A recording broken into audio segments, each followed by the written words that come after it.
Hi, it's Deanna. Welcome back to Ribbon Candy Hooking. I am coming back after a long break from doing videos, how-to videos, but I've got one for you today that I think will be helpful and hopefully fun too. So this summer, I'm getting ready for our next dyeing class, which is going to be called the Summer of Love. That's the palette, the Summer of Love. So we're talking about inspiration from Summer of Love posters, original posters from the 60s, music of that time, colors of that time, very psychedelic, trippy, bright colors. This is a real shout out to everybody who's been asking for really bright colors in a dyeing class. This is the class. So in preparing for this class, I have been putting together a lot of different techniques. It's going to be a heavy technique class for beginners and seasoned dyers alike, but it's going to be good for everybody. I've done 3 skeins of yarn.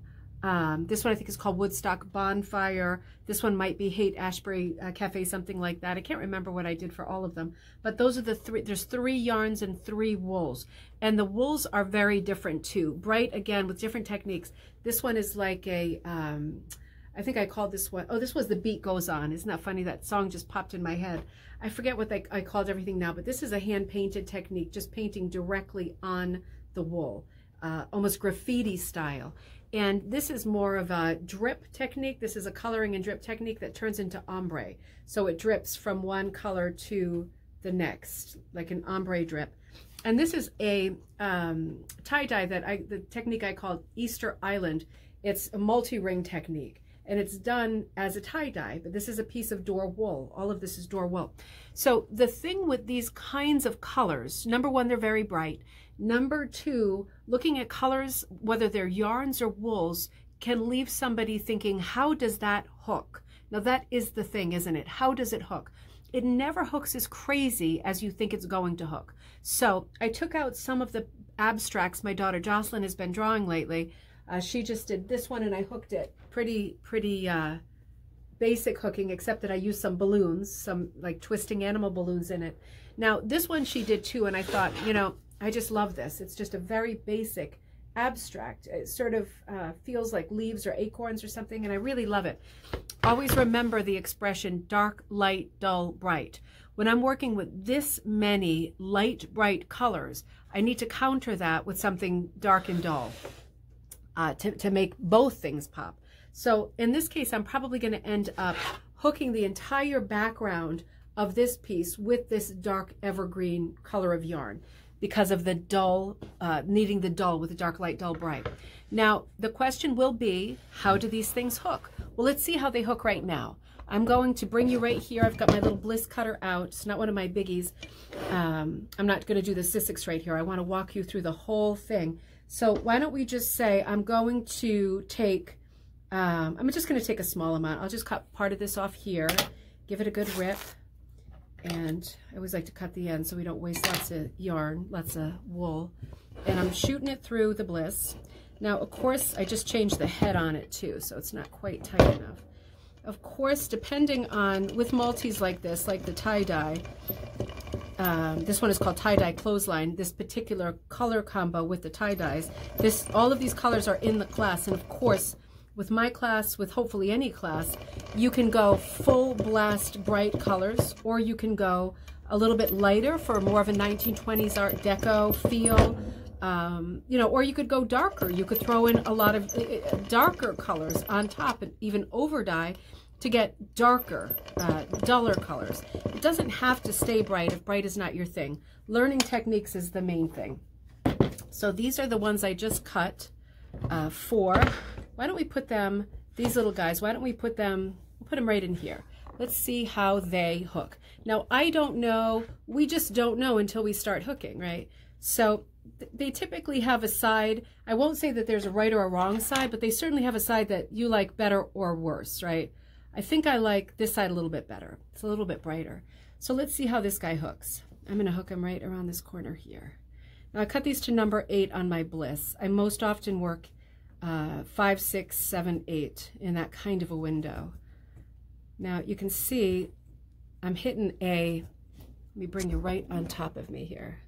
I'm hitting a light pocket a little bit right here. It's a little bit light, but then it immediately gets a bit darker. Now when you do a multi like this, particularly this exact color with the tie-dye, you can see it's changing color often. And that's what's so nice. It reminds me of my knitting days, which were an abject failure. You know, every time you're trying to change color and you're waiting, it's such an exciting moment, waiting for that color change. With stuff like this, you can go right back in and say, yep, I like that, but now I want it to turn a little bit lighter or a little bit brighter or a little bit pinker or whatever you think. And then you pick the strip that represents where you see the direction going in that area that you're about to hook. So that's the freedom of using multis like this. So when you dye a multicolor like something crazy like this, right? You say, how is that ever going to hook? How are these ever going to hook? I'm going to put you on pause, finish that little part that I'm working on, and you're going to see how this hooks exactly. So I just did this really quickly, hooked the rest of this just shape of this abstract. And again, that's this wool here. Let me put them side by side. So don't be confused by my crazy tie-dye shirt too. But yeah, I mean, this, you can see this has a lot of colors in it. And it's very different, the tie-dye effect from one color to the next. I only used a tiny bit of the end of it. I only needed like 8 or 10 strips to fill this small section in. So you can see that was more like this kind of an area that made this. But this is the kind of effect that you can expect to get from a cross-section like this cross-section I'm touching. It's a little bit different when you get over here and it's just a bit less green and stuff, but you can see this translates as something like this. So, you know, it is, you can imagine, I'm going to do the other ones for you too, but you can imagine looking at this, that when you're planning to hook something that's very colorful, like Summer of Love colors, like tie-dyed colors, like dripped colors, hand-painted colors, graffiti-painted wool, all of these things are going to hook in a really beautiful and unique way. You just have to bear in mind the dark, light, dull, bright, and be thinking about either doing outlining or doing a very dark or a very light or some solid background in the background that's really going to pop these. The more I look at this, the more I think, gosh, do I want a really dull sort of 1980s dusty rose in the background as opposed to black? That might be something that I actually really want. I might be thinking of that as opposed to the green that I've got going, the forest green. But in any case, this is the way that the tie-dye clothesline hooked. All of those colors in there. And in a minute, I'm going to hook the next one for you. Now, this next one is the one that's called Flower Power. And this is the one that has a drip technique that goes right down ombre into more of a hot pink, psychedelic pink. Not quite psychedelic, a little bit duller than that. But what I'm going to do with this is to get the full effect, to show you how it hooks, I'm going to cut this the long way. So this one, and I'm not going to need that much, I probably only need a couple strips of this because of the length of this. It's just a long, long strip. These are long quarters that I give when I do classes. I like to work in long quarters because I feel like no matter what cutter you're using, whether it's this kind of a cutter or whether you're cutting with a pair of scissors, whether you're ripping, whether you're using an expensive cutter, whether you're using the Sissix cutter, whatever you're doing, I feel like the long quarter is just an easier unit to manage. Now, this turned into, this here turned into these little strips here. So I might as well go ahead and hook them into this piece here, the top of this one, and let's see what we end up with there. So here is this little part done. Now, I really like the way that came out, I have to say. The sun is playing tricks coming through the window right now, but I really like that. That is the drippy effect. I think I called this one Flower Power, the one that went light to dark, and this is how it hooked. And again, I was perfectly able to control where the light parts were and where the dark parts were. You could have easily done something like this, very ombre, like the dark red to the more colorful at the bottom. I kind of did like a seashell, like a nautilus kind of a thing, but you could do anything with this combo. So again, another very colorful piece of wool that turns, it's not as wild and crazy as one would think, right? It's pretty contained, but still super lovely and colorful. So the other thing, I want to show you the third one, and I might do that tomorrow because the light is changing, keep it in the same video. I want to show you how some of these hook. This is the Beat Goes On. This is the Woodstock Bonfire. Let me hook a couple of these for you real quick into the corners and see how those hook. So we'll continue with R.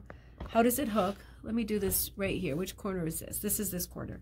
You know, I always pull from the center when I've got my cake. You probably do too. If you're a beginner, it's just easier to pull from the center. It comes out a lot easier that way. Let's pull it right here up to where you can hopefully see it. It's the time of the day when the sun is just blasting right through the curtain and creating all kinds of mayhem. I'm gonna cut that later. Come right down here. Now this is a two-colored one. If you are taking the class, if you're signed up and you're going to do the colors the same way I'm doing them, this is almost like an evil villain color, purple and green.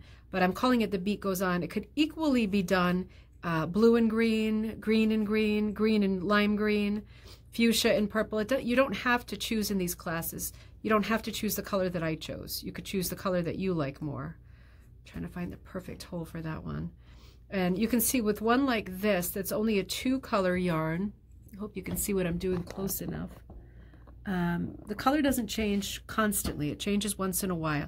Depends on how often, and I will certainly show you this as I always do in classes. If you want to get a more regular, a more often color change, you need to put the color into it at more frequent intervals, just what you would think. So that's something that we always do in every dye class for every level, because that's just, whether you know it or not, it's something that bears being reminded of because it's important. So far with this Beat Goes On, I've just got the purples coming out. But I can see foreshadowing underneath my hand, I'm about to get a change. The green is gonna start showing. I'm struggling with the angle right here. Let's see, is this the one? Nope. Is this the one? No, but I think we're getting dangerously close because it is changing color. There we go. We're getting the more of an evil villain color now. There we go. Change to green. So with something like this, the yarn as opposed to the wool, when you've got a color change, particularly if it's only two color changes, you've got two distinct colors. It works real differently than it does if you're, for example, doing something like this with many colors. And you know that you're going to put something solid around it. You know you're going to outline it stained glass style. This works very differently. You've got the two colors, and you really need to be thoughtful about placement. I got a lot of purple in that corner, so it makes me want to plug some of the greens in while I know the green is active. And I'm going to keep doing that with this. But if I had, for example, big concentric circles, like Starry Starry Night circles, it would do its own color changing, rather infrequently, but it would be very interesting the way that the colors would move from one to another with a sort of spiral motion. These corners are more like the photograph corners in an old scrapbook. They're not going to change super often. I might force it to do something different by traveling in a different direction and waiting for that purple to come back. But in any case, with something like this, you are going to certainly get all greens, all purple, and a very little bit of transition. And again, you do whatever colors you want when you do these dyeing classes. At least with me, you choose what you want. Make sure you get colors that in the end you will use. I'm going to have to fix that corner a little bit. But you can see how I can, to some degree, control where my colors are coming up. I want the purple here again because the green is heavy in this corner. So I want to balance that out with the purple again. And it's going to come out like this. I don't want too severe of a line. That's what I'm looking at now. So what I might end up doing in a small space like this, because I don't have infinite background. If I had infinite background, I would just keep swirling and marble caking it right out, all kinds of lines and patterns. But because I've only got this tiny corner and the color doesn't change super frequently in a small space like this, I'm going to probably end up cobbling, meaning I'm going to cut and fast forward to the green so I can get one more hit of green in there. You can see it's a little bit too much of a change, a little too much sort of severe color shift for me. And here we're about to get back into the sort of medium color. So I'm going to cut that and bring a little more green in to mix it up a bit. Now I don't know that I'll keep this in the corner. I'll probably end up putting it solid in the corner, but this video is about how does it hook. And this is how it hooks when you have something that is color changing and changes infrequently. You have to really pay attention to where your colors are popping up so you don't get a giant black and white kind of severe split. If you want it to be pretty, what's the word, subtle, then you want to be careful about how your colors land. But something like this will end up, as crazy and bright as that looks, that ends up looking like this, which is not so crazy and bright. Let me show you that closer up. And I could easily see something like that being great for a large background. If you had something going in the background and you were doing some kind of stained glass effect, or you had a lot of wording or lettering and you love these two colors together the way they are juxtaposed, this is a great background thing because your color changes just happen on their own. You don't have to do a thing. You just let them go. So that's the way that the Beat Goes On turns out. This multicolored graffiti one has turned into these strips. I've got a lot of the edge ones I'll probably take out, like this selvage, they're too light. But this translates as this. So let's see how that looks in our last shape. So I have finished doing that little bit of hooking that needed doing, finished up all of the colors that I've used for this particular month's dyeing. So this is the way it looks at the moment. I'm probably gonna, do the four corners in different colors, in the same color, and probably a solid. I just wanted to show you how everything hooked. I left this corner because there's 3 yarns and there's 3 wools in this set that we're going to be dyeing together. So I just want to show you one more time. You know, I thought about adding that dusty rose background, like a classic 80s dusty rose, and there was just too much pink. So I figured I could have gone indigo, I could have gone forest green, I could have gone antique black. I just went straight black. Very pop art, very Andy Warhol's clean contrast, very striking colors, because when you are using colorful prints and multis, you really have to be a bit more thoughtful about what you're putting around them for contrast. Dark, light, dull, bright. You want to make sure your contrast is good and stark because it makes a real showcase for both the solid parts and the busy parts. So I'm just going to walk you through this again. So this is the tie-dye piece that I did that's called tie-dye clothesline. This is something you'll do in the class. That's this one here. That's how that hooks. And this one was actually called Good Vibrations. I kept saying Flower Power, but Good Vibrations turns, it is like a drip one that goes ombre at the edge. This is Good Vibrations. And I really liked the way that that hooked. Again, I'm really able to control when I get a slightly lighter strippy out of my little bundle of ones that I've cut, you can really control where you put your colors. Even in this kind of a situation, with an abstract particularly, you can really control where you put your darker, more muddy colors, your bright colors, to try to create the look that you're particularly going for. And then this last one is this one. It's called I Left My Heart in San Francisco. It's the one I hand painted with the graffiti style hearts onto like I pre-dyed it kind of a gray iris type color. And that is this one here. So those are the 3 wools. And then the others were, this one was actually called Peppermints, Incense and Peppermints, right after the song. And that is this one on the corner. I particularly love that one. You can see there's lots of little sort of spring grassy greens, browns, budding colors, budding things, a little bit of gray, apricot, and strawberry. So that's that one, Incense and Peppermints. That's how that hooked here. This one is the Woodstock Bonfire. And that one had a lot of blues and grays, but also that kind of flame orange colors with those bright purples that you get, right around the embers. And then the Good Vibrations was this one, the green and black in this corner. And you can see when it repeats, when it's only 2 colors and it repeats infrequently, you have to wait a much longer amount of time to get the color change. So I'll definitely be pulling that out. I think it's too graphic for what I want. I might end all 4 corners like in one of these 2. We'll see how it goes.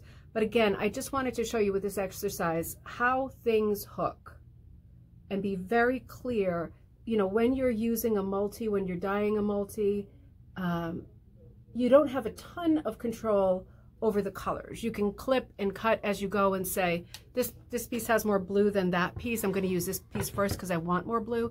You can control it to that extent. But you know, the thing is to be really careful about what you're putting around them. If you aren't going to outline and do a stained glass style, like Tiffany style hooking or punching, then you really want to be thoughtful about getting that contrast good and strong so that it really pops your multis. Multis are so much fun to work with. They're certainly the most fun to hook. You just want to be sure that your piece is successful. It doesn't have to be technically perfect, and your idea of perfect is different than mine, but you want to make sure that there's enough contrast that your piece is really striking and deserves the time and effort that you put in it. Of course, it should be to your taste and not mine. So this is more to my taste. I'm gonna make those corners 4 of the same, and I'll get this out the door. But I will be doing more videos in the future about how things hook, so you can see things like multis, spot dyes, solids, models, plaids, textured. You can see how all of yarns, so you can see how all of these different things hook. Particularly strange things, like I was hooking with balloons the other day. We'll start doing this more regularly, so you know what to expect and what the sort of pros are and the pitfalls, pratfalls behind using something a little bit different for hooking or punching. So I will see you soon, and have a great day from the Ribbon Candy Hooking channel. I'm Deanna. Take care.